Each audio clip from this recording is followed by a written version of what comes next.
benigna como en el cáncer de próstata. Pero también se aumenta conforme incrementa la edad del paciente. Entonces aquí en esta tablita tenemos cuál es cuáles son los valores para cada edad en los varones. Y estos valores nos van a indicar que hay un crecimiento, pero como tal, estos valores de aquí pues no nos deben de preocupar. Ya cuando necesitamos preocuparnos o hacer más estudios es cuando encontramos valores mayores de 4 nanogramos por mililitro. Y de 4 a 10 ya se recomienda que hagamos el antígeno prostático libre también. Y ya en valores mayores de 10 ya necesitamos hacer biopsia. Aquí tenemos... Ok, perdón, doctora, perdón. Sí, doctor. Primero que nada, a lo que mencionaste, el antígeno prostático no es un marcador de crecimiento. El antígeno prostático es cierto que es un marcador, aunque tiene una actividad o una función específica. ¿La conoce? ¿Sabe cuál es la función específica del antígeno?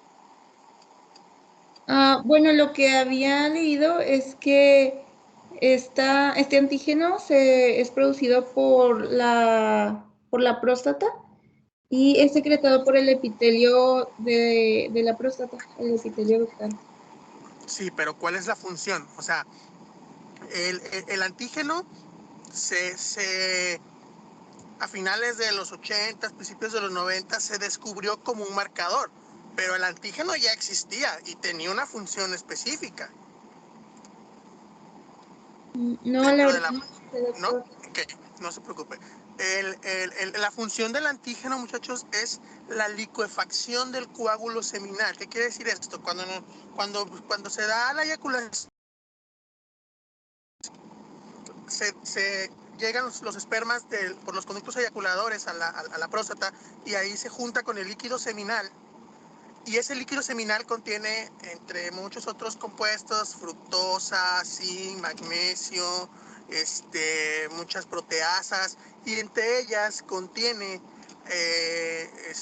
al antígeno prostático. Y lo que hace el antígeno prostático es hacer que se licuefactúe, o sea, que se haga líquido ese coágulo seminal. ¿Sí? Esa es la acción principal del antígeno prostático. Que se use como un marcador es otra cosa. Pero en referencia a lo que usted mencionaba al inicio, por eso quería hacer esa aclaración puntual. El antígeno prostático no es un marcador de crecimiento. Es cierto que va aumentando con la edad. Sí, porque sabemos que con la edad va aumentando el tamaño de la próstata y por ende a mayor tejido glandular, obviamente va a haber más producción de antígeno prostático. No es una regla al 100%, pero es lo obvio y es lo que generalmente pasa. Pero el antígeno se utiliza como un marcador, pero es un marcador de probabilidad de cáncer. Fíjense bien, probabilidad, no es un estudio de completa certeza. De hecho, se menciona que es un marcador órgano específico, más no cáncer específico. ¿Qué quiere decir esto? Órgano específico de que solo la próstata lo produce. Ningún otro órgano puede producir antígeno prostático. Eso quiere decir órgano específico.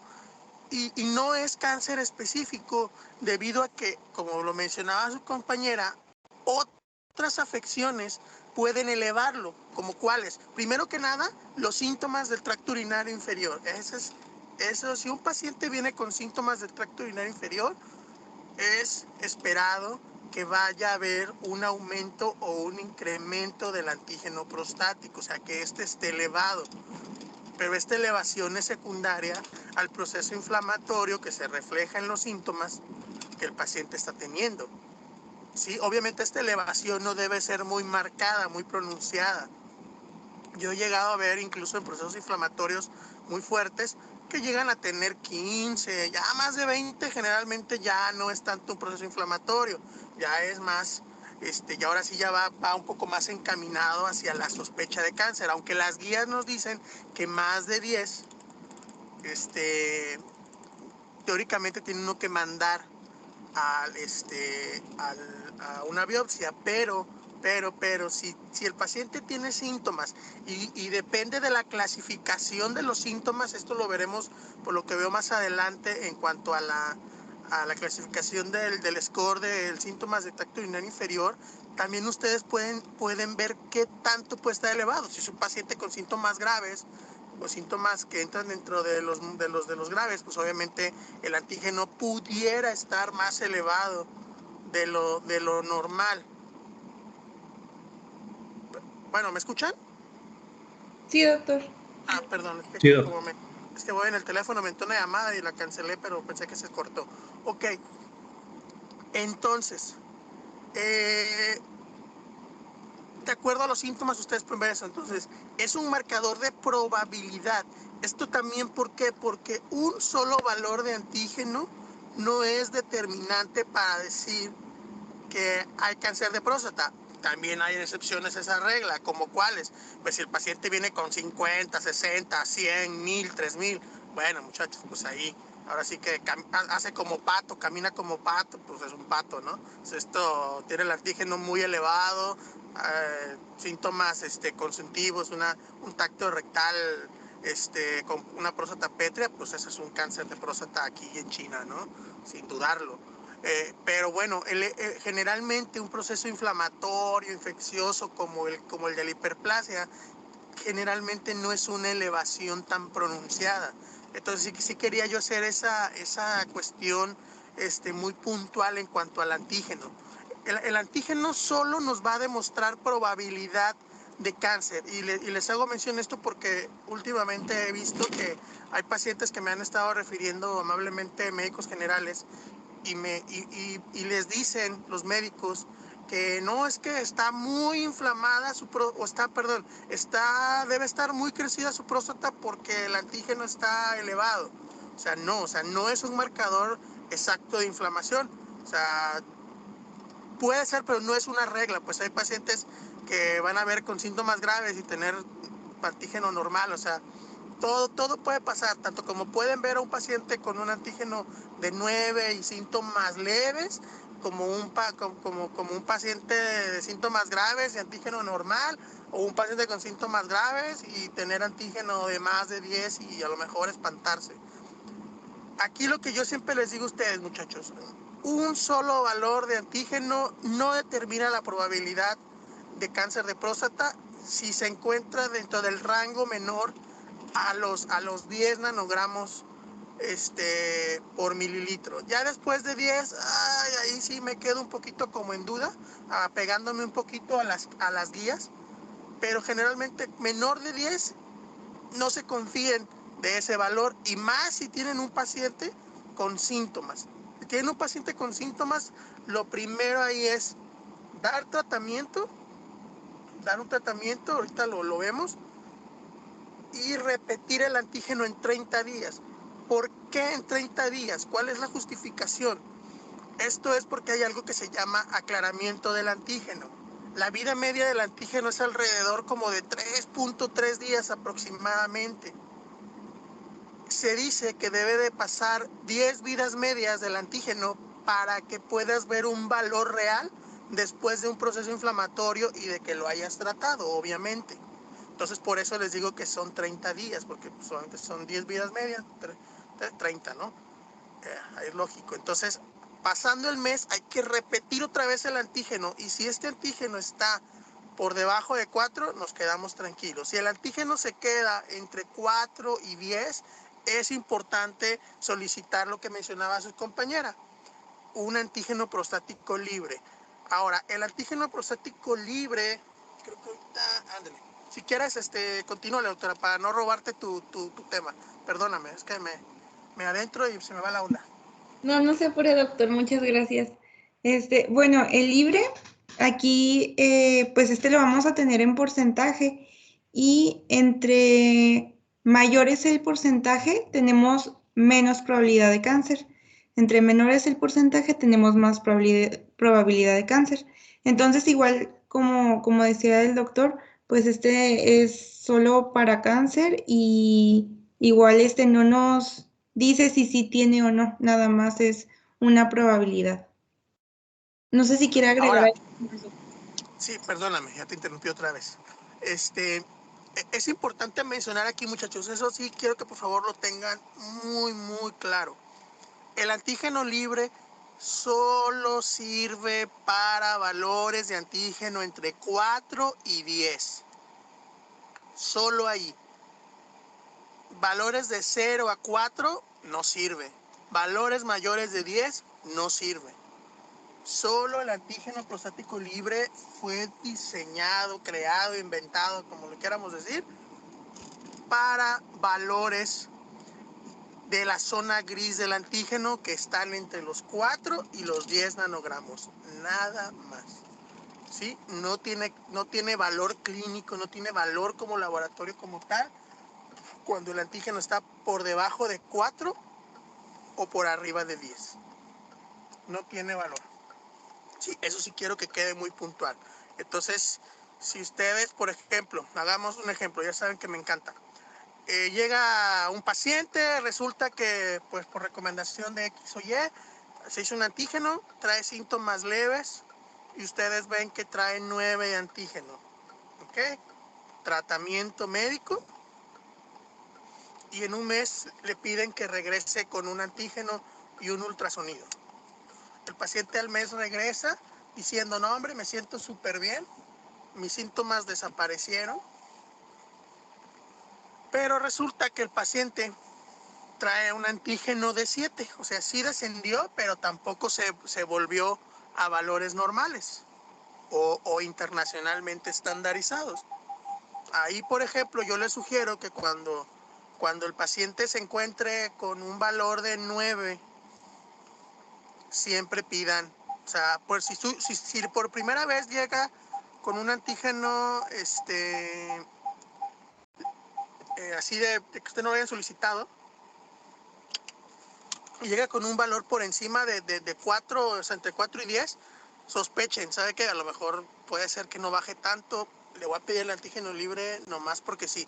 Ya si de pura casualidad el paciente regresa y resulta que el valor total les marca menos de 4 y de todas maneras le pidió el antígeno libre, ya el antígeno libre ni lo pelen, ya no lo pelen. Ya si viene el valor menor de 4, ya no lo pelen. Lo pidieron, qué bueno por si acaso, porque si el antígeno llegara a estar en 7, ustedes entonces pudieran hacer esa disertación del antígeno, ¿no? Y vean cómo ahí en la tablita que les pone su compañera, es muy importante verlo. Marcan como 25 el punto de corte.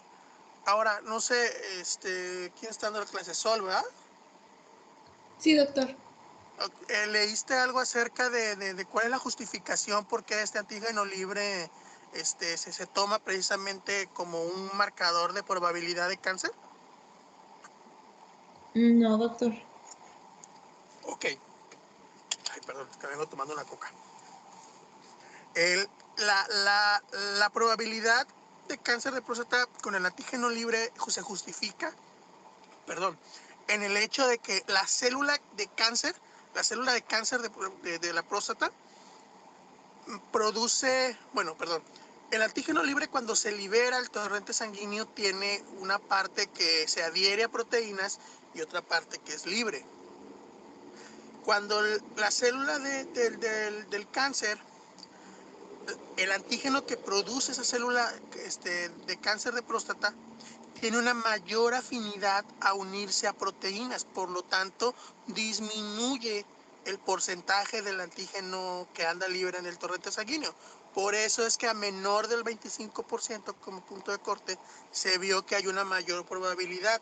Incluso vean cómo en porcentajes de 0 a 10 la probabilidad de cáncer se va a un 56%. ¿Esto qué les dice? O sea, decir, bueno, ok, está bien, lo mando, lo pido, pero ¿qué interpreto yo con esto? Bueno, ¿qué quiere decir? Bueno, que a este paciente hay que mandarlo a hacer una biopsia de próstata. Sí, Este antígeno libre se desarrolló por el hecho de que precisamente se vio hace tiempo, cuando se desarrolló esto, que todos los pacientes que se salían del valor de 4 los mandaban a biopsia, y la mayoría salía negativo, o algunos varios salían negativos, y quedaron, a ver, espérame, pues como que muchos salen negativos, como que hay que buscar una manera más efectiva, como para no estar mandando a los pacientes a tantas biopsias. Y bueno, desarrollaron el antígeno libre, pero insisto, solo en valores entre 4 y 10 nanogramos. Menos de 4, mayor de 10, el antígeno prostático libre ni lo pele, no le sirve, ¿sí? Cuando es menor de 4 se usa la densidad del antígeno, y mayor de 10, como su compañera ya se los mencionó, las guías dicen que hay que mandar a una biopsia de próstata, ¿no? No sé si quedó más o menos ahí claro. Sí, doctor, muchas gracias. Sí, los demás sí no les quedó alguna duda. No, Es muy doctor. importante, es muy importante. Para mí yo creo que es uno de los aspectos que más me importa que ustedes aprendan a interpretar, o sea, cómo leer, cómo interpretar un antígeno prostático, porque les digo, en la medicina privada me toca mucho que los médicos generales me mandan un paciente porque, ay, señor, probablemente ya tiene cáncer, o sea, y es un solo valor de antígeno, trae 8 y el señor trae síntomas moderados. Entonces, o sea, ese tipo de detalles de que digan, bueno, señor, tiene síntomas, sí está elevado su antígeno, pero probablemente vayan a ser por los síntomas. Vamos a hacer esto, vamos a hacer tratamiento, le voy a repetir el estudio, todavía no se espante, y ya dependiendo de lo que salga en el segundo estudio, ahora sí ya decimos, si se baja, nos tranquilizamos. Si se mantiene igual de así como ahorita o se incrementa, ahora sí ya nos empezamos a poner un poquito más serios, porque la probabilidad ya se nos está aumentando. Pero ahorita, mientras tanto, con un solo valor de antígeno y usted trayendo síntomas, tranquilo, lo más probable es que esa elevación haya sido por los síntomas que usted trae. Con el tratamiento y repitiendo el estudio, valoraremos si realmente esa probabilidad es muy cierta o si descartamos completamente esa probabilidad. No sé si me expliqué con eso. Sí, doctor. Bueno, está bien, ya perdón. Continúe, doctora. Doctor, Mande. a ver, es que no estoy seguro si sí me quedó todo claro. Entonces, supongamos que en la primera medición tuvo entre 4 y 10, entonces voy a dar tratamiento, me espero los 30 días, regresa el paciente y ahora le voy a pedir el antígeno prostático y también voy a pedir el libre. Una vez que llegue, Ok. si el antígeno está alto, pero el libre está bajo, ahí es cuando se sospecha. Eso fue lo que me confundió. Ok, pongamos el ejemplo como tú me lo estás poniendo. Te llega el paciente con el antígeno entre 4 y 10, digamos que 8. Síntomas, o sea, síntomas leves. Ok, ¿no? Vamos a darle tratamiento, en un mes otra vez otro antígeno y vemos qué onda. Tú le pides un antígeno, como ves que está fuera de rango, le pides total y libre por si acaso. Regresa el paciente y pongamos los dos panoramas. Regresa que 3.5. No, ya muy bien, ya estoy orinando perfectamente bien, ya no tengo ninguna molestia. Perfecto, señor. Va a continuar con ese tratamiento por este tiempo. Tranquilo, la elevación que se hizo fue nada más por la inflamación. Ok, perfecto. Oiga, ¿sabe qué? Pues regresa en otro caso. Trae 7, sí bajó, pero resulta que muy poquito. Pero resulta que el antígeno libre está en 30%. ¿Qué quiere decir ahí? Tú, Aaron, David, que me preguntas. Sí, ahí significaría que sí está baja la probabilidad de cáncer. Quiere decir, pues está mayor a 25, la probabilidad es baja, 8%. Tranquilos, ¿no? O sea, no mandamos a biopsia.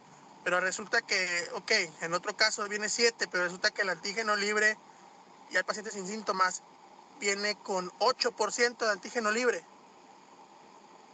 ¿Qué piensas? Entonces ahí sí ya voy a sospechar más de cáncer. ¿Sabe qué, señor? Mire, sí bajó, sí es cierto, pero el antígeno libre que le solicité me está marcando un 8%. Eso me dice a mí que hay más de un 50% de probabilidad de que esa elevación pudiera estar relacionada. Fíjate bien, pudiera, ¿eh? O sea, siempre hay que manejar la probabilidad, nunca hay que dar certeza. La única certeza para cáncer de próstata es que tengas enfrente el resultado histopatológico de la biopsia de próstata. Es la única manera que tú puedes decir, señor, tiene cáncer de próstata. Mientras tanto, todo es probabilidad. Porque ve, o sea, ok, sí es cierto, tiene 56% entre 0 a 10, pero de 10 pacientes que tienen ese valor, solamente la mitad, podemos decir, realmente tienen cáncer de próstata. ¿Sí me explico?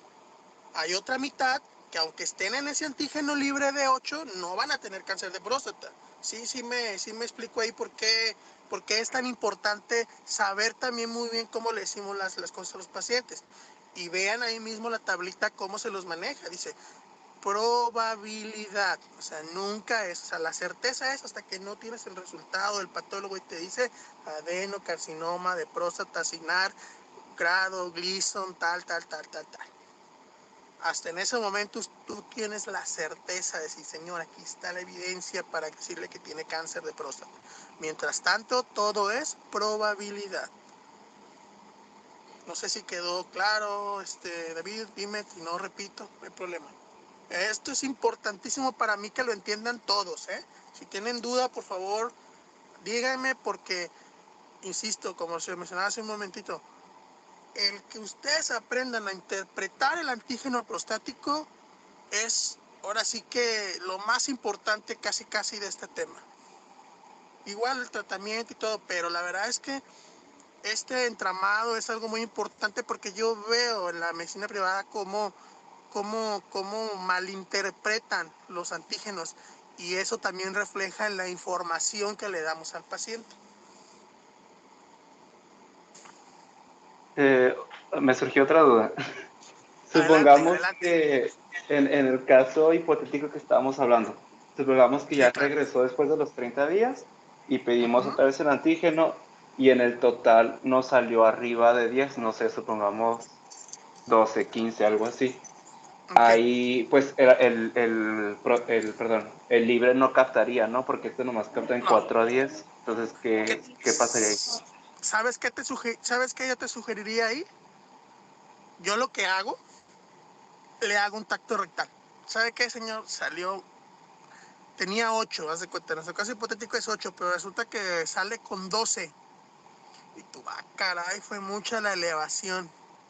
Cuando veamos cáncer de próstata vamos a ver esa parte de otra parte del antígeno que se llama, se me fue el nombre, pero algo que se llama velocidad del antígeno.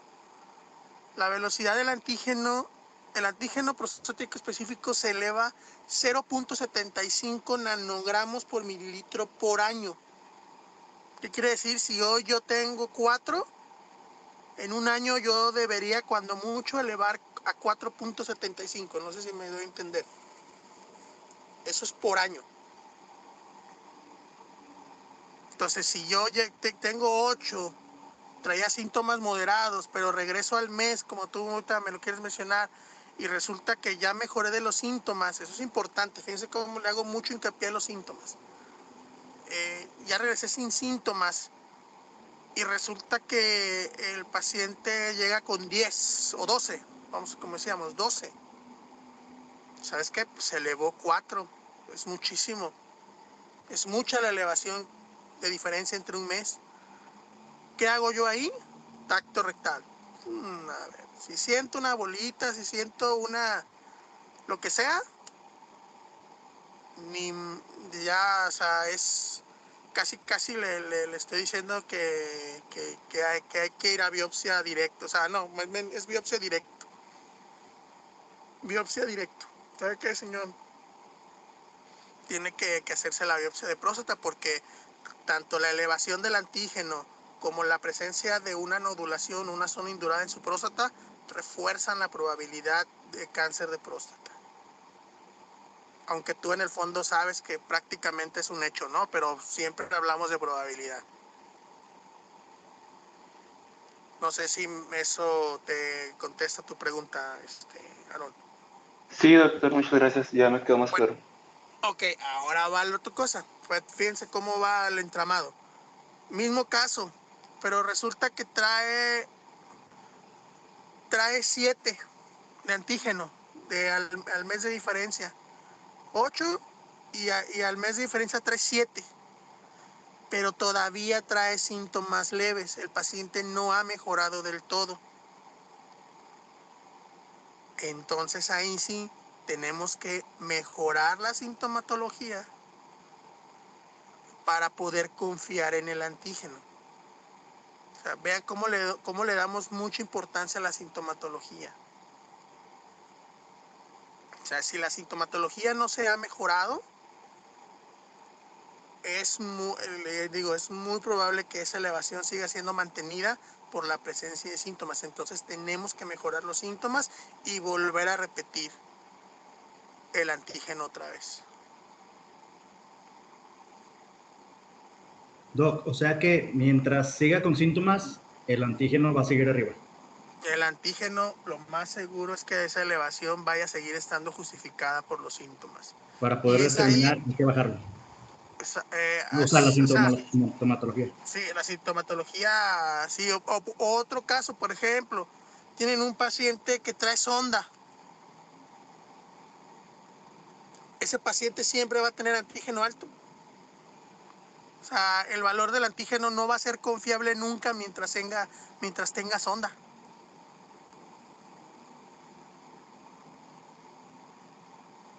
Entonces, es un paciente que uno se maneja de manera distinta. Si quieren, ahorita lo vemos, dejamos avanzar eso para que entendamos un poquito más, porque todavía no hemos llegado a lo del score y a lo mejor por ahí se me pueden perder un poquito. Entonces tenemos que avanzar un poco y más adelante le avanzamos.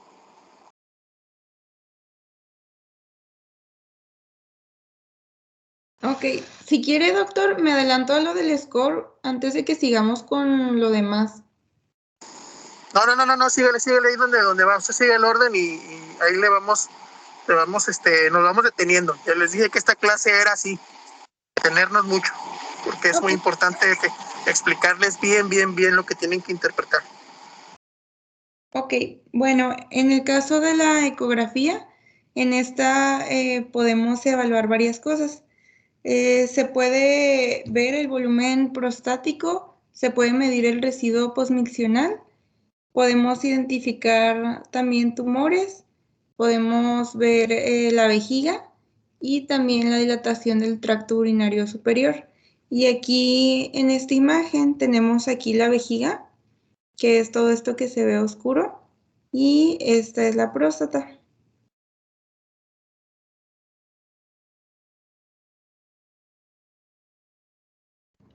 Pues vamos a mencionar rápidamente lo que es la uroflujometría. Esto más que nada es el registro electrónico de la velocidad del flujo urinario durante el proceso de la micción. Va a ser una prueba urodinámica común y no invasiva utilizada en la evaluación diagnóstica de pacientes que presentan síntomas de obstrucción del tracto de salida vesical. En la literatura se mencionaba esto, pero también se mencionaba de cierta manera que es una prueba un poco difícil respecto a la veracidad de los valores, y se mencionaban ciertos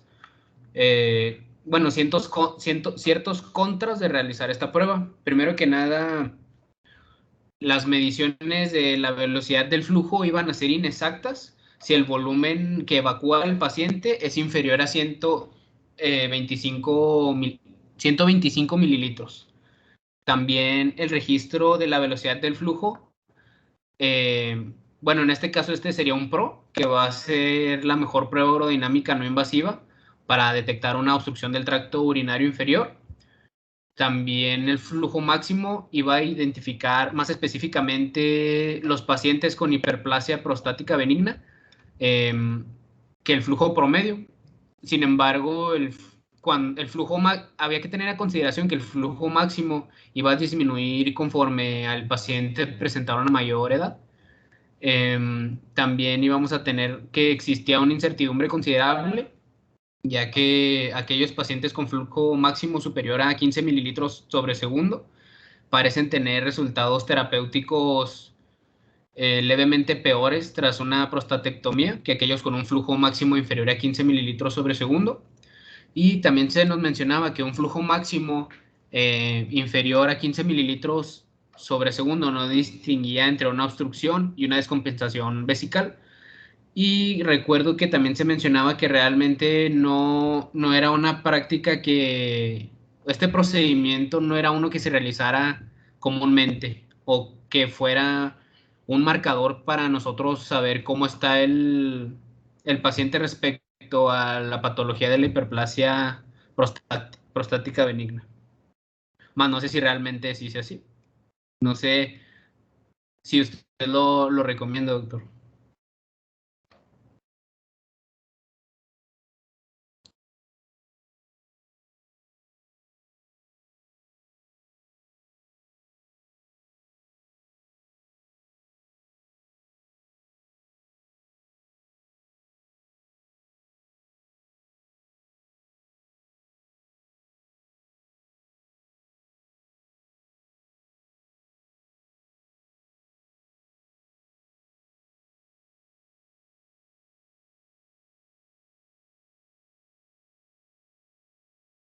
Bueno, pasamos a lo que era la biopsia. Y en este caso el diagnóstico de cáncer de la próstata se iba a llevar a cabo actualmente con una combinación de procedimientos que van a incluir el examen digital por lo que es la vía rectal, la determinación del antígeno prostático específico y el ultrasonido transrectal. Esta combinación de estas técnicas nos han resultado en una mayor certeza diagnóstica. La que ahorita realmente se recomendaba más era utilizar una biopsia transrectal guiada por un ultrasonido. Se mencionaba que de cierta manera tenía pues menos riesgos y una exactitud más completa, y tenía estas ventajas. Primero que nada era una menor distancia entre la guía y el blanco, una mayor libertad de movimiento, una mejor tolerancia por parte del paciente, el cual no iba a requerir anestesia local por la inestabilidad relativa, y el procedimiento es rápido en su ejecución. Primero que nada, también se nos mencionaba que en este caso era importante que preparáramos al paciente, ya que existía un peligro potencial de que la próstata pudiera llegar a contaminarse con lo que es materia fecal. Por este motivo, se debían llevar a cabo siguientes precauciones, ¿no? Primero que nada era la administración de antibióticos de amplio espectro por vía oral, previo y posterior a lo que es la biopsia. Y también se nos mencionaba que los antibióticos tendrían que haberse proporcionado cuando menos una hora antes del procedimiento para alcanzar lo que son los niveles séricos. Se mencionaba que era práctico porque los disparos de la aguja eran realmente rápidos. Decía que era, creo que 0.1 segundos y no molestaba realmente tanto a lo que es el paciente. Y una vez realizada lo que era la biopsia, se recomendaba hacer un enema de limpieza. No, perdón, eso era antes.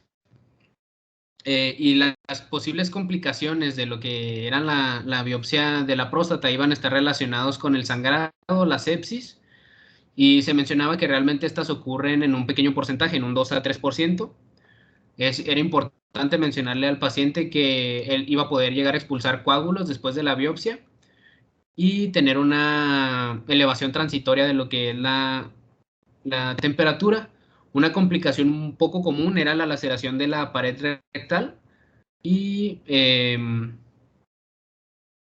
para esto se recomendaba introducir la aguja ya cargada para realizar el disparo con un protector de plástico. ¿Puedes dar a la que sigue, por favor? No recuerdo si puse unas imágenes.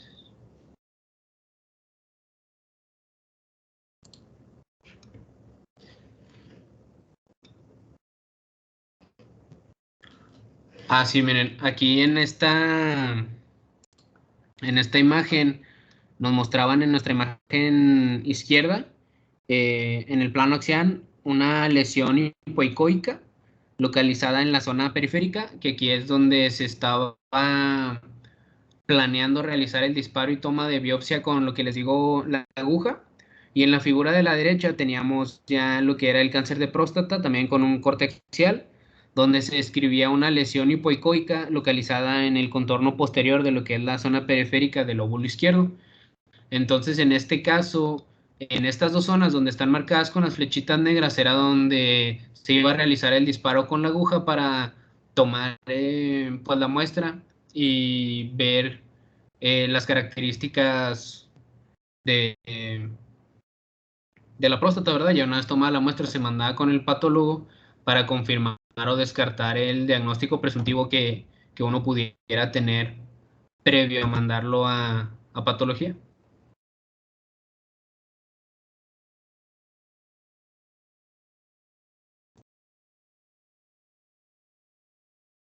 Bueno, aquí ya tenemos el score que estábamos mencionando y pues este va a consistir en 8 preguntas.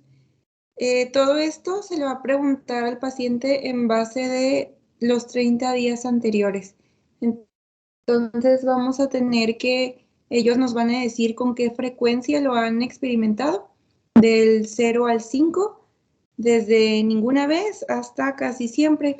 Y las preguntas son, la número 1, ¿cuántas veces ha tenido la sensación de no vaciar completamente la vejiga al terminar de orinar? La 2, ¿cuántas veces? ¿Qué síntoma es?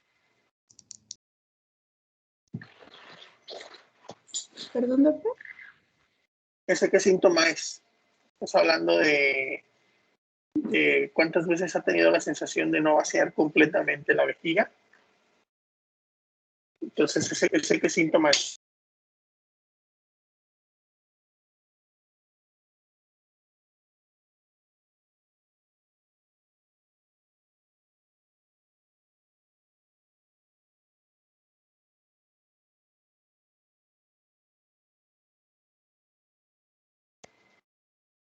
¿Qué síntoma es, muchachos?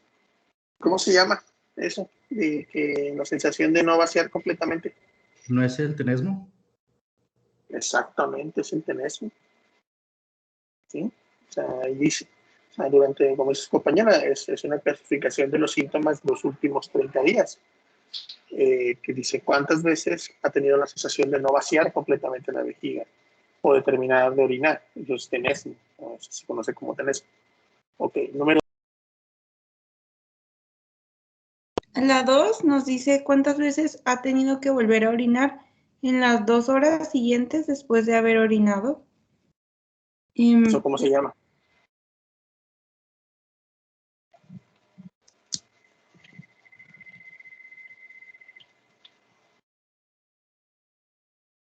¿Qué síntoma es?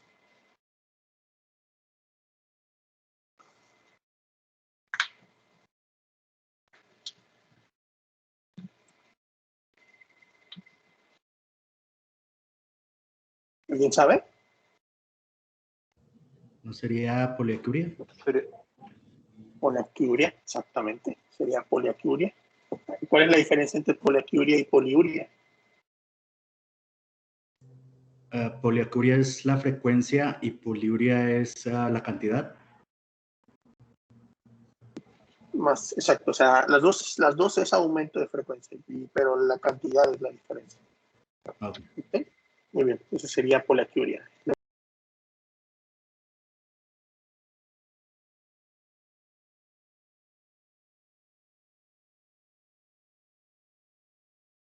Sol, número. Perdón, doctor, no, como que se me estaba cortando.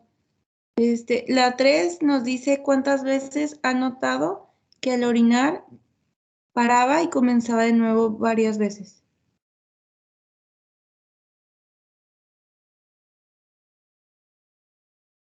¿Cómo se llama ese síntoma?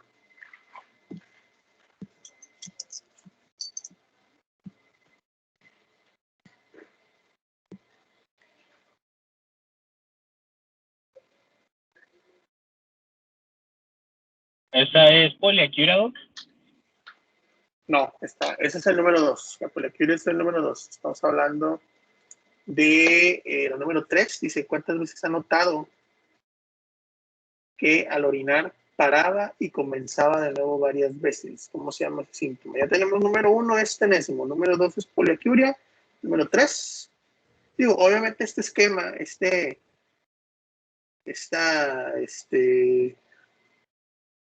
score está diseñado incluso para que el paciente lo conteste.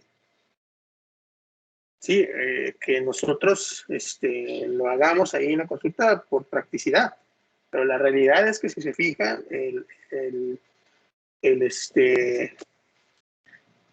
los términos que utilizan son términos muy coloquiales. Entonces, realmente es un score para que el paciente lo pueda contestar él, o sea, darle la hoja y el paciente pueda lo contestar. ¿Cuál es el síntoma? ¿Podría ser intermitencia vesical? No es intermitencia vesical, es intermitencia nada más. Solo es intermitencia. ¿Sí? Orino, se corta solito sin que yo lo haga y vuelvo a empezar. Número 4. La 4 nos dice cuántas veces ha tenido dificultad para aguantarse las ganas de orinar. ¿Cómo se llama ese síntoma? ¿Incontinencia? Urgencia, ¿no? Urgencia miccional. Exacto, urgencia miccional. ¿Sí? Dice, ¿cuántas veces ha tenido dificultad para aguantarse? O sea, en ningún momento dice cuántas veces me he orinado. Parece que el término incontinencia es fuga de orina como tal. Y eso hay 4 tipos: de esfuerzo, urgencia, continua y de rebosamiento. Y en este caso es dificultad para aguantarse las ganas, es decir, que me da un deseo así intenso de orinar, el clásico córrele que te alcanzo. ¿Sí? Estos son los pacientes que nomás salen a algún lado y nomás están viendo dónde está el baño, porque saben que cuando le dan ganas, tienen que salir disparados a orinar. ¿Sí? Sí, doctor. 5. El 5 nos dice cuántas veces ha observado que el chorro de orina es poco fuerte.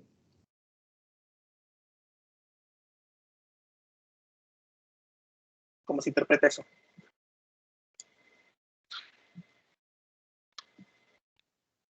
Podría ser como oliguria diagonal anuria. Sería como calibre del chorro, ¿no? Al hablar de oliguria, estás hablando de cantidad. Igual lo mismo que anuria. Anuria más bien es no orinas nada. Al hablar de oliguria estás hablando de cantidad. O sea, la cantidad de orina que se está produciendo, se está emitiendo. Pero ahí no entra, fíjate bien, es cuántas veces he observado que el chorro es poco fuerte. Eso coloquialmente se conoce como disminución de la fuerza del chorro miccional. Es el paciente que dice, ya no llego hasta allá, doctor, ya me quedo aquí. Antes lo llegaba hasta allá, ahora me quedo aquí. Ya, no tiene fuerza. Oiga, Doc, pero pregunta, ¿eso no es hasta cierto punto normal conforme avanza la edad? O sea, la disminución del chorro. Pero entonces quedamos que el crecimiento prostático es por edad, ¿no?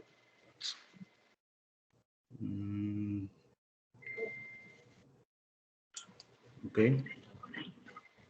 O sea entonces es parte de la edad, pero es algo que generalmente es un problema prostático. Ok. O sea, es normal, pero junto con otros síntomas lo vamos a relacionar. No es normal, es esperado dentro de los síntomas prostáticos porque sabemos que la próstata va a ir creciendo conforme aumente la edad. Okay. ¿Sí me explico? O sea, no es que sea normal, es esperado. Puede ser uno de los síntomas que presenten y lo estamos viendo dentro del score. Sí, coloquialmente es disminución de la fuerza del chorro miccional. Okay. ¿Y cuándo es el calibre? Igual, si lo describes, o sea, el paciente te va a decir, ¿sabe qué? Lo veo poco fuerte y delgadito. Okay. Es disminución del calibre y de la fuerza del chorro miccional. Así se describe nada más. ¿Sí? Número 6. Dice, ¿cuántas veces ha tenido que apretar o hacer fuerza para comenzar a orinar? ¿Qué síntomas?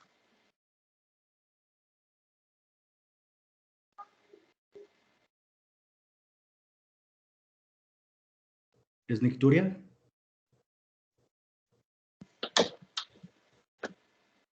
Está hablando de apretar o hacer fuerza para comenzar a orinar.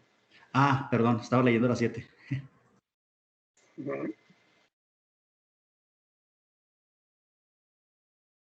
Estamos en la 6, Juan Carlos. ¿Cómo se llama eso?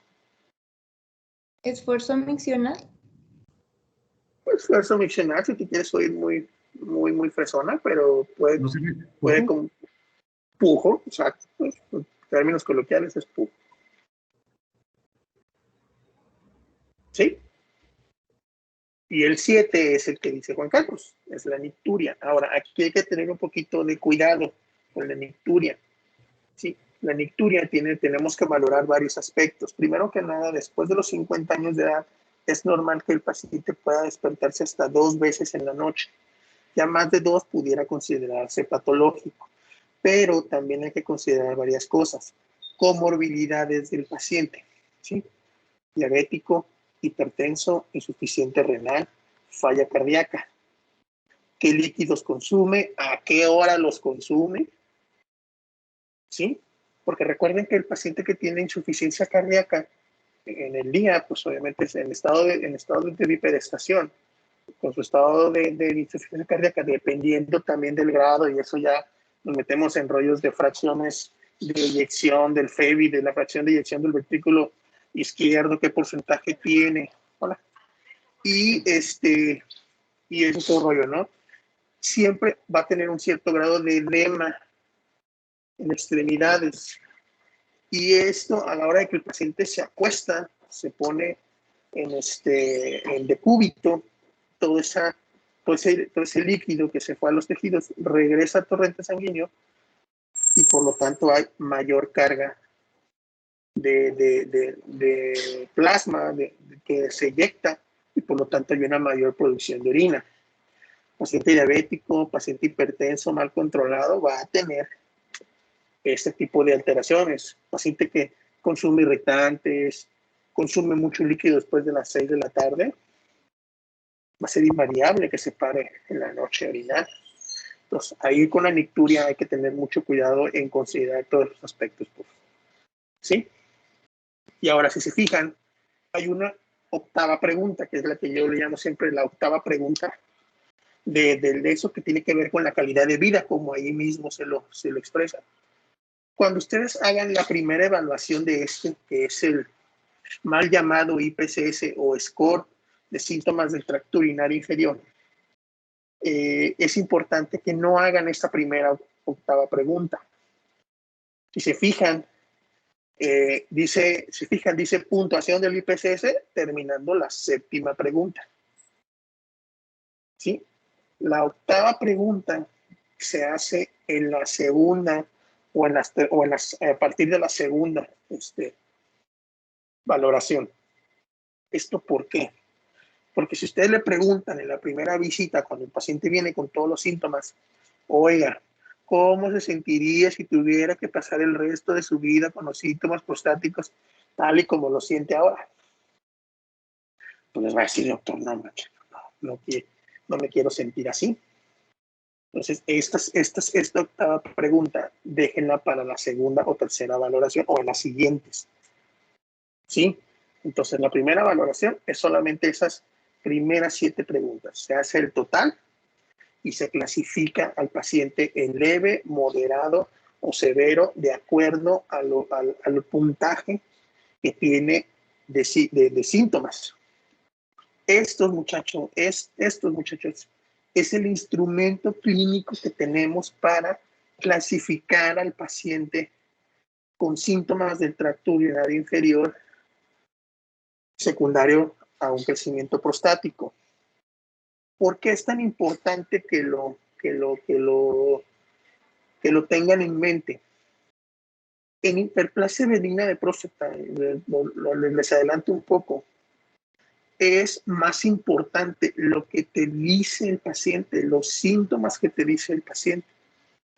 Porque tú puedes hacer estudios, tú puedes hacer antígeno y todo puede estar normal. Pero si el paciente te dice que está orinando mal, es porque algo está pasando. ¿Sí? O sea, yo he visto pacientes que tienen una próstata de un limón y orinan horriblemente mal. Y he visto pacientes que tienen un melón de próstata y orinan como campeones. ¿Sí me explico? O sea, los estudios les ayudan, les orientan. Por ejemplo, el antígeno ya vimos, ¿no? Nos ayuda a ver probabilidad de cáncer, ¿sí? Y el ultrasonido ya lo vimos, nos ayuda a valorar vejiga, nos ayuda a valorar lo que es un poco el tamaño de la próstata, es parte, cuando este extrarrectal, es parte de la evaluación para hacer una biopsia de próstata, como nos estaban explicando. Pero si el paciente dice, estoy orinando mal, es porque algo está sucediendo. Y ahora, en esos 7 preguntas, la número 1, por ejemplo, dice tenesmo vesical. Hay otra clasificación de los síntomas del tracto urinario inferior que son de almacenamiento y vaciamiento. Vamos a ver, tenesmo vesical. ¿Qué sería? ¿Almacenamiento o vaciamiento? Si no, tenesmo es de que con poquito orina ya quiero orinar. ¿Qué sería? Almacenamiento. Almacenamiento. Ok, muy bien. Luego, el 2 es el 2 quedamos que es poliaquiuria. ¿Qué es? ¿Almacenamiento o vaciamiento? No, porque no está vaciando. Sería almacenamiento también. Porque está yendo a cada rato, o sea, no se está llenando la vejiga aparentemente. Luego,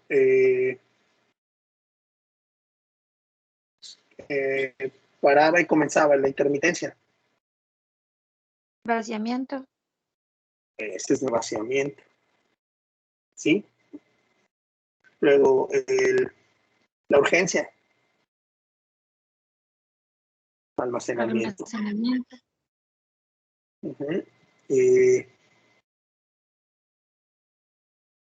El disminución de la fuerza del chorro. Vaciamiento. Y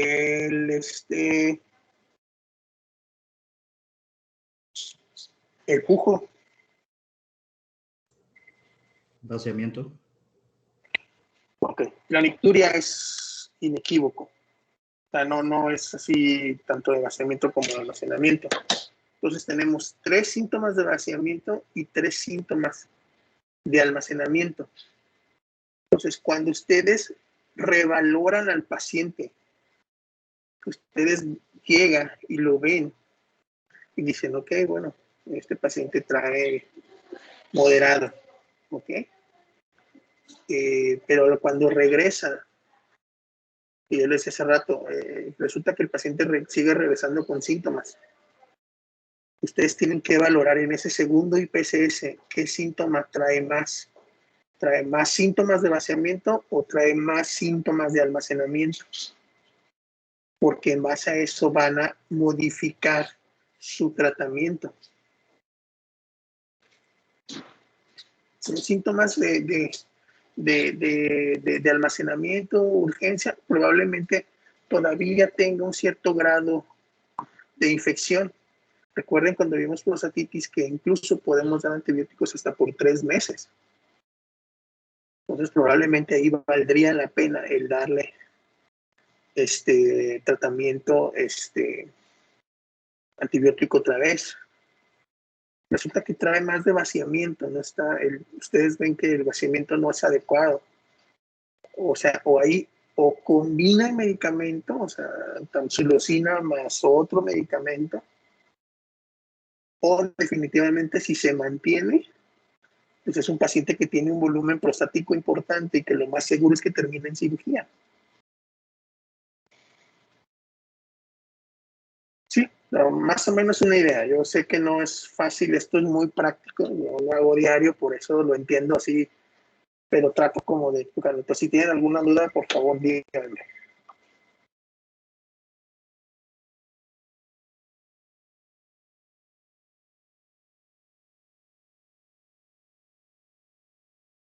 Entonces, Doc, esto es hasta la segunda valoración.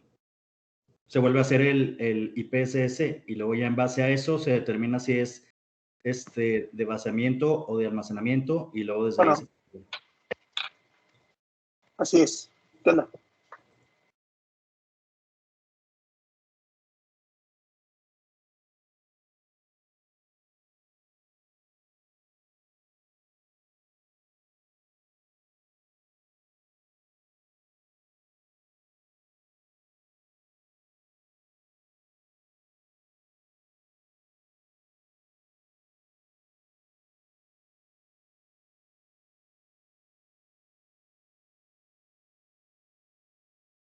Permítame. Continúen con el tema, muchachos. Sigan avanzando. Ok, doctor. Bueno, también es importante que hagamos diagnóstico diferencial con otras patologías que nos pueden dar todos estos síntomas. Por ejemplo, en pacientes con cirugía previa podemos tener estenosis uretral o del cuello vesical. Y también hay algunos fármacos anticolinérgicos que nos pueden disminuir la contractibilidad vesical y pues darnos estos síntomas. Y por supuesto, pues como ya mencionamos, hay que hacer el diagnóstico diferencial con cáncer de próstata.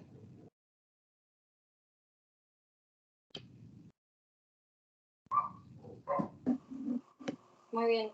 Bueno, para iniciar con el tratamiento, el objetivo del tratamiento para esta patología va a ser en sí aliviar los síntomas y ayudar a mejorar la calidad de vida y pues ya también la aparición de complicaciones, ¿no? Para escoger el tipo del tratamiento vamos a tener que ver las características del paciente, como lo son la edad, el estado general, las patologías que ya pueda traer como diabetes, hipertensión, todo esto, y la severidad de los síntomas. Entonces, primero tenemos lo que es el manejo expectante. Este tratamiento lo vamos a poder manejar cuando los síntomas son leves o incluso moderados, y porque tienen en sí poca repercusión en lo que es la calidad de vida y se usa cuando no va a haber complicaciones por esta hiperplasia.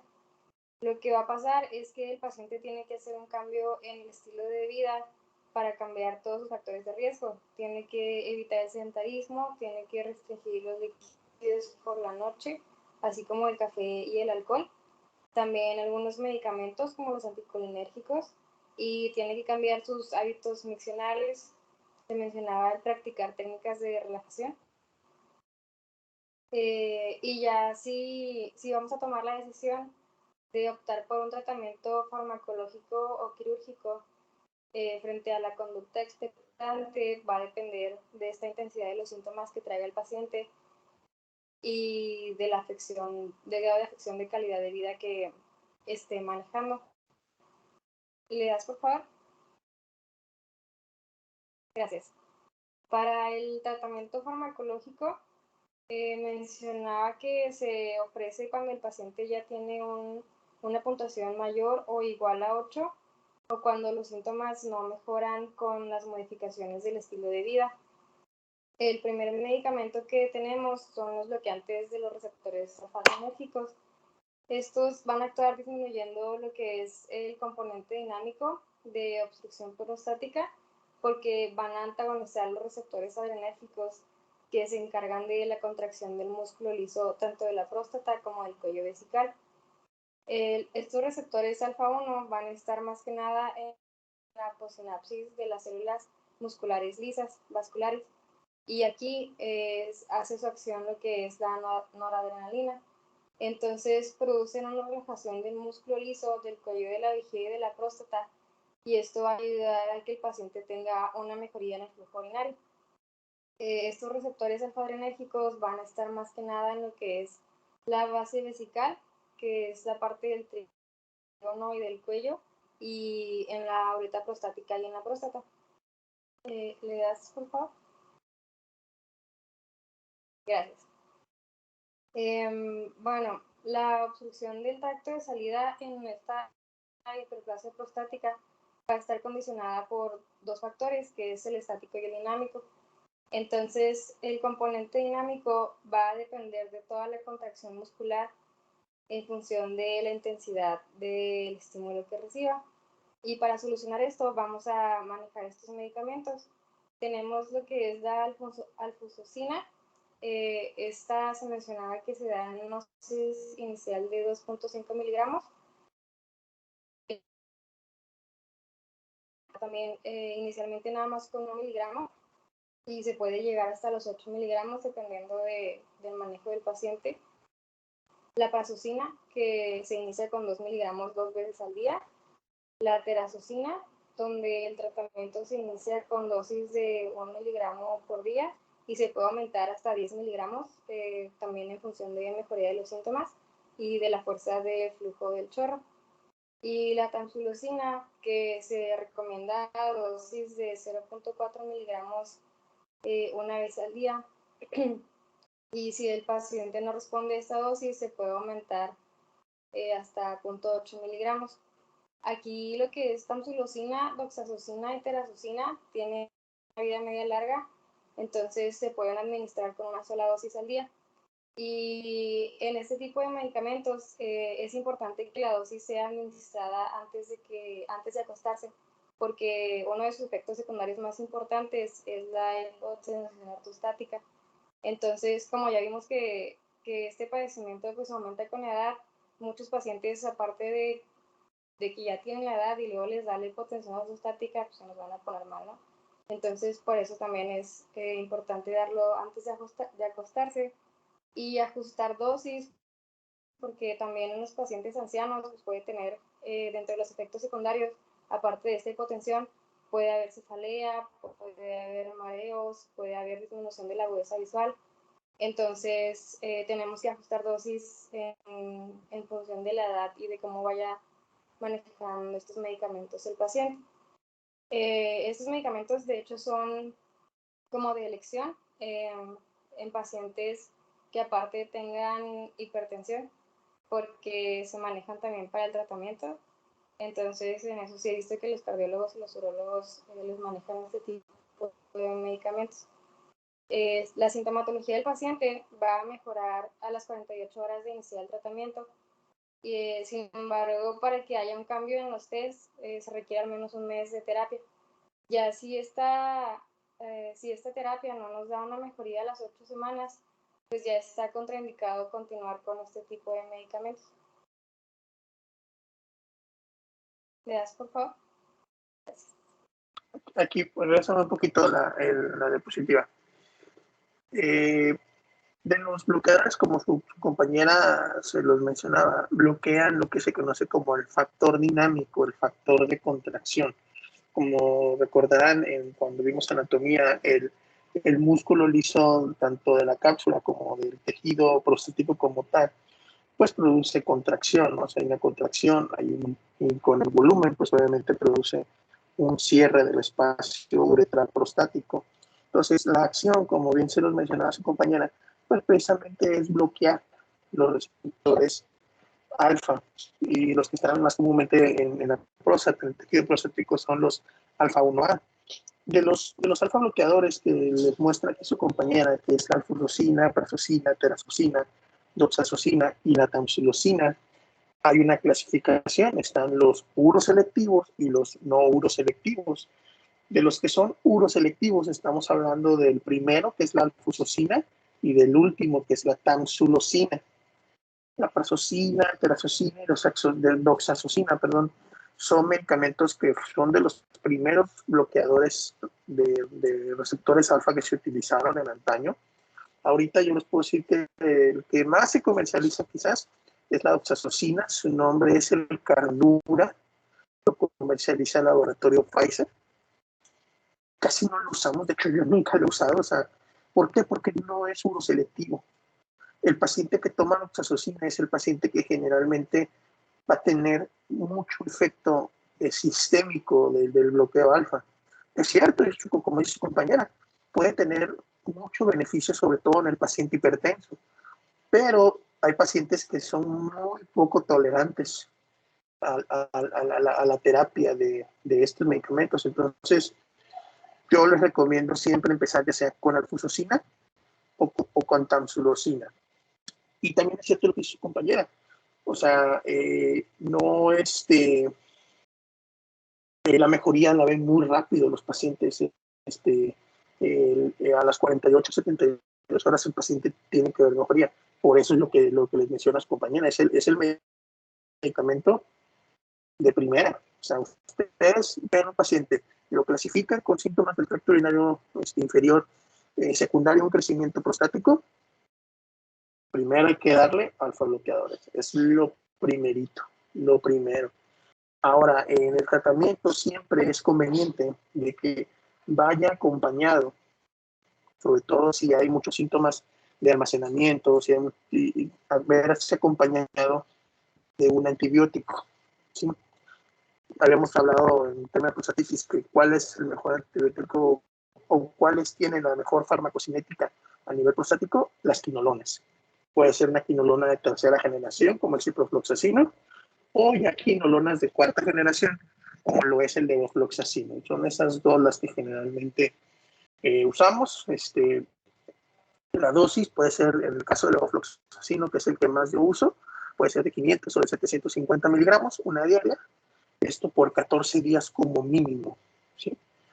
Ya si ven mucho dolor, acuérdense que el paciente con síntomas prostáticos puede tener dolor testicular, dolor perineal, dolor suprapúbico, ¿sí? Que son síntomas acompañantes. Pueden acompañarlo de algún analgésico, el que ustedes quieran. Eso no hay una así específico, ibuprofeno, diclofenaco,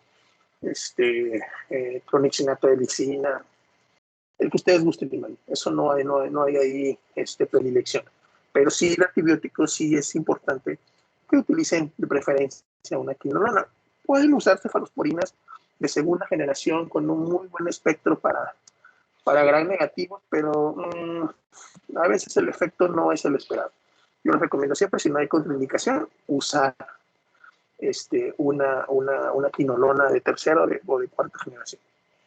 Y usar el alfa bloqueador, que es en este caso ya sea alfusocina o tamsulosina. Digo, si tienen que usar algunos de los que son no uroselectivos por alguna razón, nada más es cuestión de que adviertan un poco al paciente de los síntomas que pudiera tener, porque como bien se los mencionaba su compañera, está relacionado con hipotensión ortostática. Ahora, no quiere decir que el paciente, porque tome un uroselectivo como la tamsulosina, no quiere decir que no pueda presentar datos de hipotensión ortostática.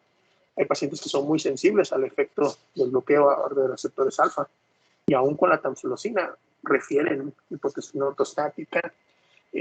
Muy importante también, refieren cefaleas, sensación como de taponamiento nasal, que son síntomas muy asociados al efecto del bloqueo de receptores alfa.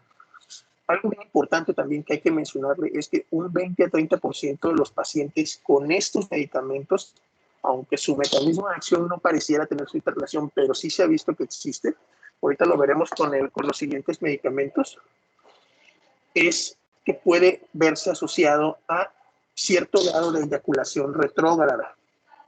Cuando se da la eyaculación, muchachos, les decía hace un momento, el esperma se deposita en la próstata y la próstata emite el líquido seminal.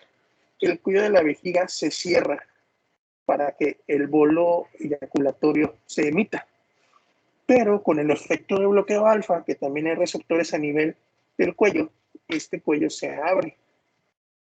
Y a la hora de la eyaculación, el semen ingresa a la vejiga. Es por eso que el paciente puede llegar a apreciar que no eyacula nada. Pero no es que deje de producirse, al menos con estos medicamentos no. Lo que pasa es que hay una apertura del cuello vesical cuando normalmente no sucede, pero esto es por el bloqueo de los receptores alfa. Entonces, nada más es cuestión que hay que explicarte, porque si no, luego tenemos problemas ahí con el paciente, porque luego llega a tener problemas en casa. Suena a risa, pero es verdad. Sí, ¿por qué? Porque no está eyaculando, teóricamente, pero es cuestión nada más de ser puntual. Decirle, digo, no todos los pacientes no presentan estos efectos, pero es importante mencionarlo, ¿ok? Entonces, lo que mencionaba también su compañera, sí lo dejo un poquitito medio, así como que, híjole, es aumentar la dosis de la tamsulosina. Se ha visto, y eso está bien estudiado, que el aumentar la dosis de 0.4 o 0.8 no generó ningún beneficio en cuanto a la mejoría de los síntomas. Lo único que generó fue presentación de efectos secundarios del medicamento.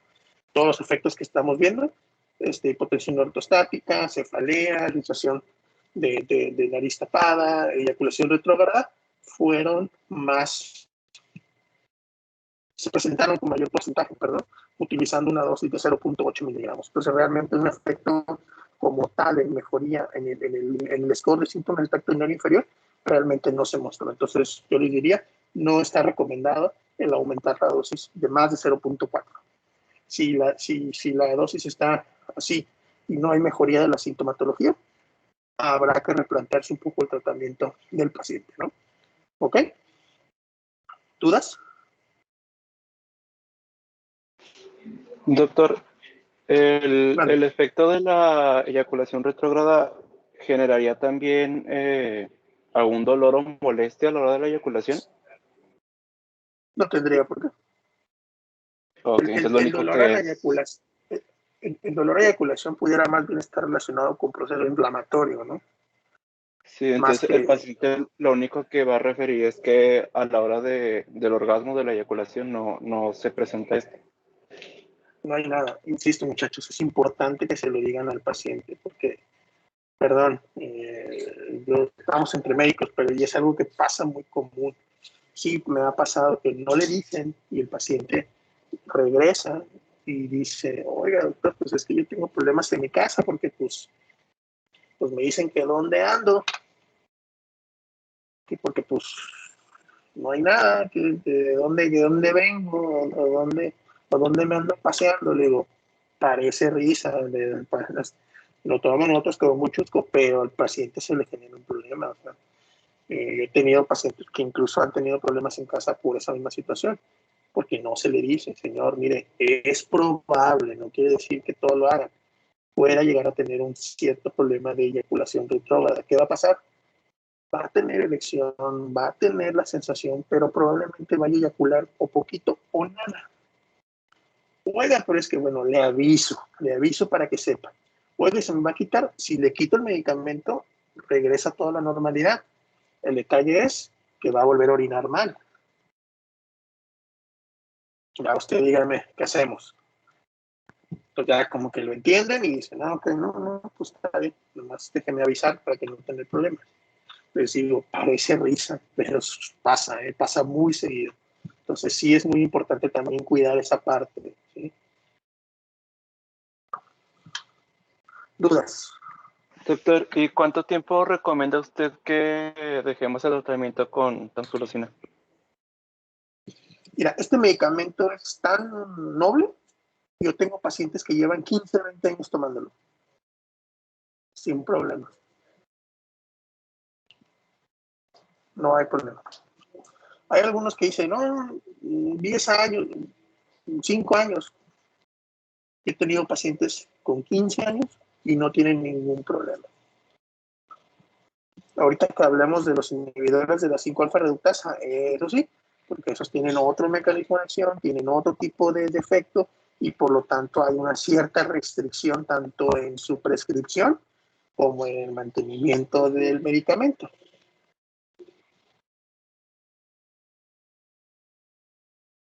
¿Quedó claro? ¿O hay alguna duda más con respecto a esto? Eso es muy importante porque este es el medicamento de batalla. Nada más otra por curiosidad. ¿Los porcentajes que utilizan normalmente sí son de 0.4 en todos o en algunos los bajan? En especial estos que dice que ya tienen años. Como porcentajes de 0.4, no entendí. Tú hablas de la De la concentración, perdón. Sí, ajá.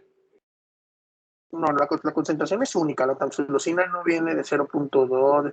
Aparte es una cápsula, ni siquiera no es como lo abres y sale el polvito del medicamento. O sea, no es como que, le voy a dar medio polvito y realmente no tiene caso. O sea, es una cápsula. Entonces, es 0.4 o 0.4. O sea, no hay medias, ¿no? Pero sí puede ser doble, ya nos explicó su compañera, pero ya les digo, o sea, no tiene beneficio clínico en la sintomatología, solo tiene repercusión en la presentación de efectos adversos.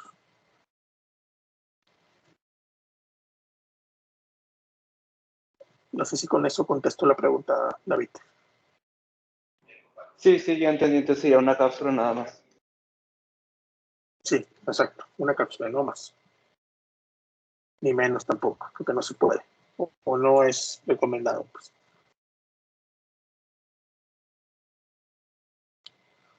Doctor, ¿Alguna duda más con respecto a estos medicamentos?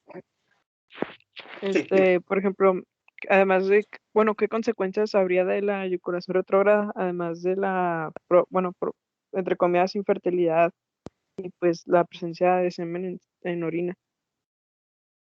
O sea, a largo plazo, Mira, o no habría nada. Te digo, afortunadamente solo es un 20-30% de los pacientes que toman este medicamento, no es un gran porcentaje. Repercusiones en cuanto a fertilidad o en cuanto o que algo le suceda al paciente porque el esperma se vaya a la vejiga, ninguna. No le pasa absolutamente nada. O sea, quizás a lo mejor pueda decir, oiga, es que mi orina huele un poquito medio rarita. Y ya le explicas, es que viene combinada con esperma, por eso es que el olor es un poco medio raro, medio extraño. Y ya, pues ya explicas, es por esto y por esto y por esto. Ya, se queda tranquilo, ¿no? Pero así, una repercusión que tú digas, oye, porque se me está yendo la vejiga, el esperma, o porque no estoy eyaculando. O sea, ellos, sí es una pregunta muy común y qué bueno que me la haces, pero sí es muy común que digan, oye, y no me pasa nada, y que no salga nada. O sea, no, ¿a dónde se van? Es así como que la duda. No, o sea, los está orinando, probablemente no lo ha percibido, pero los está orinando. Ok, ya, tranquilos. No sé si con eso tu pregunta. Ok, muy bien. ¿Alguien más tiene una duda con respecto a esto? Porque le digo, este es el de batalla, ¿eh? Haz de cuenta que la tamsulosina es el paracetamol de los urólogos. Doctor, yo tengo otra en cuanto a lo que mencionó de levofloxacino. Me acuerdo que en la prostatitis aguda había mencionado que lo utilizaba entre 2 a 4, incluso 6 semanas. En este caso, ¿lo utilizamos el mismo tiempo o cómo lo recomiendo? Va a depender del grado, por eso te digo que es importante la clasificación del IPSS, que tú te des cuenta, o sea, de qué más tiene. O sea, si tiene más síntomas de vaciamiento o tiene más síntomas de almacenamiento. El síntoma de vaciamiento habla más bien del factor físico o obstructivo. Y el factor y los síntomas de almacenamiento hablan más de este factor precisamente del dinámico, inflamación, infección, ¿sí? Contracción del músculo liso. Entonces, sí es importante ahí como que fijarse muy bien qué síntomas son los que predominan en el paciente de acuerdo al IPSS para poder ajustar el tratamiento. Luego, probablemente ahorita ustedes como que dicen, bueno, ¿y cómo? Eso es muy práctico, no es algo que realmente venga en los libros así como tal, como se lo estoy escribiendo. Yo lo que le estoy diciendo ahorita es de la experiencia que tengo de 9 años de ejercer la urología. Entonces, realmente, o sea, es algo, una cuestión muy práctica que yo sé, o sea, como dicen ahora sí que las vacas sagradas de esto, y son unas perlas del manejo de la hiperplasia, ¿no? El que te fijen, o sea, ok, tiene más síntomas de almacenamiento, tiene más síntomas de vaciamiento, ok, ajusto mi tratamiento en ese sentido, ¿no? Pero digo, eso es algo muy práctico, pero trato como de que lo entiendan para que ustedes como que tengan esa noción de que, ok, me tengo que fijar muy bien en los síntomas del paciente, qué es lo que me está predominando, qué es lo que me está presentando el paciente, para yo poder ajustar mi tratamiento y alcanzar la mejoría que quiero, ¿no? Alcanzar una dinámica miccional adecuada y ahora sí, hacerle la octava pregunta al paciente. Oiga, con la manera que está orinando ahorita, ¿cómo se sentiría? Se va a orinar toda su vida. No, pues no, bueno. ¿Sabe qué? Pues entonces vamos a hacer estos ajustes, ¿Sabe qué? Mire, llegamos al tope de tratamiento, ahorita quedamos lo que falta. Y ¿sabe qué? Pues ya. Esto ya es indicativo de cirugía, ¿no? O sea, ya olvídese del tratamiento médico, usted no está orinando bien, su dinámica no es la adecuada, tenemos que operarlo. Ya, olvídese. No sé si me di a entender, digo, eso es algo muy práctico, no es algo que venga así como receta de cocina en los libros ni en las guías de práctica clínica que hay, no viene ahí. Eso es algo que yo le aprendí a mis maestros en la residencia y yo lo he venido aplicando y hasta ahorita la verdad me ha funcionado muy bien. Entonces no se desesperen porque es algo muy práctico y yo lo hago diario, pues o sea, ustedes lo están viendo en 4 clases y trato de explicárselo lo más que pueda. Esto yo lo hago diario. Pero igual si tienen alguna duda, con mucho gusto la respondemos, ¿no?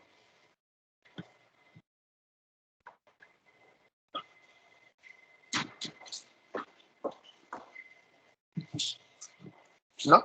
¿No hay más dudas? Con respecto a esto, aquí ahorita con los bloqueadores alfa, ¿no?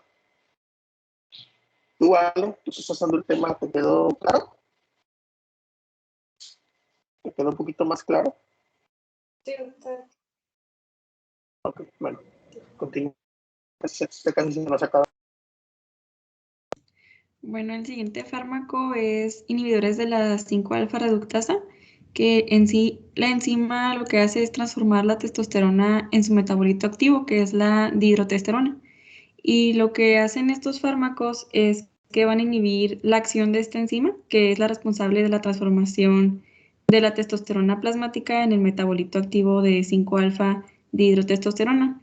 Y este metabolito pues, es responsable de la síntesis de proteínas implicadas en procesos de proliferación y la diferenciación de la célula prostática y también origina el crecimiento del volumen prostático. Y existen 2 isoenzimas de la 5-alfa reductasa, que es la tipo 1, que esta va a estar presente en la mayoría de los tejidos del organismo y es la forma dominante en las glándulas sebáceas, y la tipo 2, que esta aparece fundamentalmente en los órganos genitales.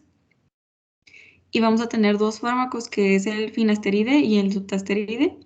El finasteride es un inhibidor competitivo de la isoenzima tipo 2 y este medicamento pues lo que hace es disminuir los niveles séricos e intraprostáticos de la dihidrotestosterona. Y el dutasteride es un inhibidor de ambas isoenzimas, que este tiene un mayor impacto en la supresión de los niveles séricos de lo que es la dihidrotestosterona. ¿Le puedes dar la siguiente, por favor? Ok, bueno, sus indicaciones van a ser síntomas del tracto inferior moderados a severos, una próstata agrandada de mayor a 40 mililitros y una concentración elevada del antígeno prostático específico de mayor de 1.4 y 1.6 nanogramos sobre mililitros. Los efectos que tienen estos fármacos pues va a ser la disminución de los niveles de la dihidrotestosterona, y el que tiene mayor disminución de esto va a ser el dutasteride. También va a haber una disminución de los niveles séricos del antígeno prostático específico con un 50% de disminución en el primer año de tratamiento. Va a haber también una reducción del volumen prostático con mejores resultados en próstatas que son mayores de 40 gramos. También va a dar un aumento de la velocidad máxima de flujo urinario, va a disminuir del riesgo de retención aguda de orina y va a mejorar pues la calidad de vida. Y el lapso en el que se van a apreciar cambios van a ser de 3 a 6 meses y va a ser dependiente de la reducción del tamaño de próstata. Como ven, pues este se tarda más que los alfa-bloqueantes, entonces pues yo creo que estos no son los de primera elección, ¿verdad? Que no. ¿Va a decir algo? Excelente diapositiva, Laura. La verdad, no, es una diapositiva muy excelente que muestra los efectos reales de lo que son estos medicamentos. Y lo mencionabas en la diapositiva anterior, fíjense cómo cambia el mecanismo de acción del fármaco. Hace algunos años, varios, soy yo ahora residente todavía, se hicieron dos estudios, el principal que se llama el COMBAT, en donde se describió que la terapia combinada de alfa bloqueador y 5-alfa reductasa, inhibidores, perdón, de la 5-alfa reductasa, era el tratamiento ideal para poder llevar al paciente a una mejor calidad de vida con los síntomas del tracto urinario inferior secundarios al crecimiento prostático. Pero, como les decía yo hace un momento, no todos los pacientes les puedes dar un inhibidor de la 5-alfa reductasa. ¿Por qué? Ahí lo dicen las indicaciones. Primero que nada, síntomas del tracto urinario inferior de moderados a severos. Perfecto. Y algo bien importante, vean por qué pedimos el ultrasonido. Porque tenemos que tener una próstata por ultrasonido de al menos de 40 mililitros o 40 cc. Y la otra súper importante, el antígeno tiene que estar por arriba de 1.4, y ahí faltó, pero debe estar por debajo de 4 o al menos, si está por arriba de 4, que el antígeno libre esté mayor al 25% o no haya probabilidad de cáncer. ¿Por qué? Por lo que mencionaba su compañera, ¿sí? Hay una disminución de los niveles séricos del antígeno prostático de manera artificial. Un año es demasiado. Teóricamente, se dice que después de 4 meses de tratamiento continuo de estos fármacos, el valor del antígeno que tú estás viendo es la mitad de lo que realmente es. Quiere decir que si tú ves un paciente con 5 de antígeno y está tomando este medicamento más de 4 meses, teóricamente tiene 10, teóricamente. Sí. El paciente que está tomando este medicamento hay que se maneja clínicamente un poquito diferente. Entonces, eso es bien importante. Por eso les mencionaba hace un momento con los alfa-bloqueadores, que son los de primera línea. Nunca, nunca, nunca, nunca, de los nunca, den de primera intención estos fármacos. ¿Por qué? Por varias cosas. Porque ya vimos que el alfa-bloqueador actúa en 48 horas. ¿Sí? Efecto rapidísimo. Y estos tardan 3 o hasta 6 meses en hacer efecto, pero conlleva el riesgo de que enmascaremos un cáncer de próstata por el efecto que tienen. También disminuyen el riesgo de retención, eso es bien importante. Hay una reducción en el volumen prostático, o incluso hay le llaman es que en inglés, bueno, la traducción en inglés es un ralentecimiento, o sea, lo hace más lento el crecimiento normal de próstata. No lo lleva a 0% de crecimiento, más o menos reduce en un 30-40% el crecimiento normal de la próstata. Eso se traduce que aún tomando este medicamento, pasado el tiempo, la próstata puede alcanzar un volumen suficiente como para que este medicamento ya no surta efecto y el paciente termine necesitando cirugía. Pero obviamente eso reduce el riesgo de necesidad de cirugía, que sería otro efecto que produce estos medicamentos. Producen disminución de riesgo de cirugía, disminución de riesgo de retención aguda de orina, disminución de riesgo de sangrado, de hematuria secundaria al crecimiento prostático. ¿Sí? Y por ende, por su efecto hormonal, tenemos que pues, puede producir disfunción eréctil y alteración en la eyaculación con mucho más efecto, y por el efecto hormonal que tiene.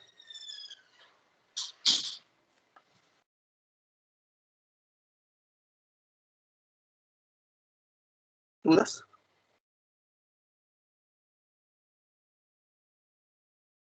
Entonces, lo ideal, bajo esas indicaciones que están ahí descritas, es poder tener al paciente bajo los dos medicamentos, bajo el alfa bloqueador y el inhibidor de la 5-alfa reductasa. Si está indicado dar inhibidor de la 5-alfa reductasa, si tienen un paciente con una próstata menor de 40 o un antígeno fuera de rango o un PSA libre menor a 25%, no deben de darlo.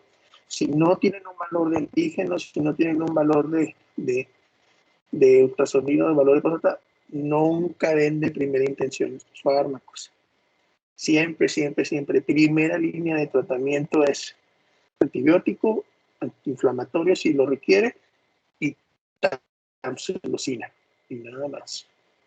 Esperar los 30 días que habíamos hablado del aclaramiento del antígeno.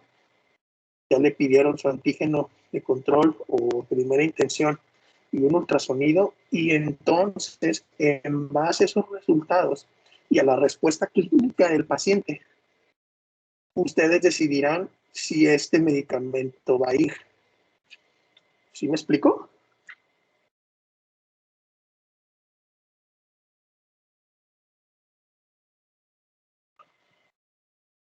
Sí, doctor.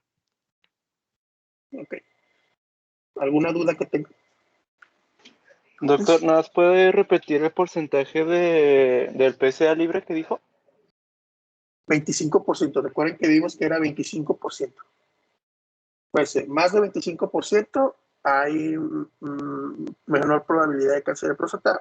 Menor a 25% es probabilidad de cáncer de próstata. Incluso llegando a 0 a 10%, estamos en un 56% de probabilidad.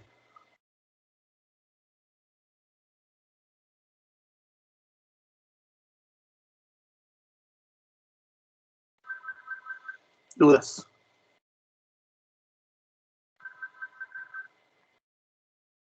No. Bueno, muchachos, aquí la vamos a dejar. Casi son las 5. Falta todavía ver parte del tratamiento. No sé si van a hablar de fitoterapia. Laura, ¿tú vas a hablar de esto o no? Sí, doctor. Sí, un poquito más adelante. Okay.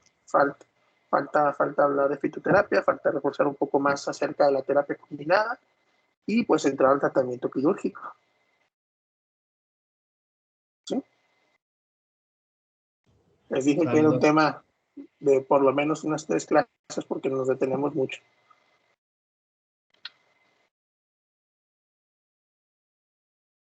¿Sale? ¿No hay dudas entonces? No, doctor, todo bien. Todo bien, doctor. Bueno, excelente. Entonces, nos vemos el martes que viene, muchachos. Pórtense bien. Gracias, Gracias, doctor. doctor. Martes. Gracias. Gracias, hasta luego. Gracias.